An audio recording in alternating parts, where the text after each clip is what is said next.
एक दिन मेरे पति ने मेरी उस अधूरी चाहत की भरपाई करने की कोशिश की जो माँ ना बन पाने का दर्द था।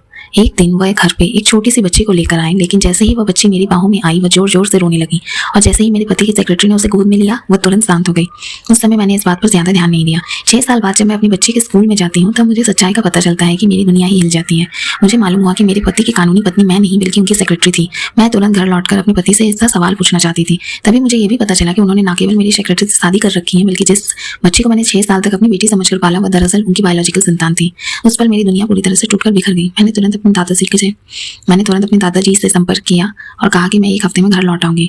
जब मैं उस रात घर पहुंची तो देखा कि मेरे पति ने मेरे लिए अपने हाथों से ढेर सारे व्यंजन बनाए हैं। मेरा दिल एक पल को पसीज सा गया और मैंने सोचा शायद उन्हें एक आखिरी मौका दे दूं। लेकिन जैसे ही मैंने उस खाने की मेज पर बैठी उनके फ़ोन पर एक SMS आया और उन्होंने कहा कि उन्हें कंपनी में एक ज़रूरी काम है और वहाँ से जल्दी से निकल गए। मैंने भी चुपचाप उनका पीछा किया और वहाँ मैंने देखा कि वह अस्पताल में अपनी सेक्रेटरी का बड़ा ही ध्यान रख रहे हैं। इतना ही नहीं, उन्होंने खुद अपने हाथों से उसकी उंगलियों में एक अंगूठी पहनाई। उस क्षण मैंने मन बना लिया कि अब इस रिश्ते में कोई उम्मीद नहीं बची। मैंने उसी वक्त उनकी दी गई अंगूठी को फेंक दिया और घर लौटकर हमारी सारी तस्वीरें जला दी और बिना पीछे देखे वहाँ से चली।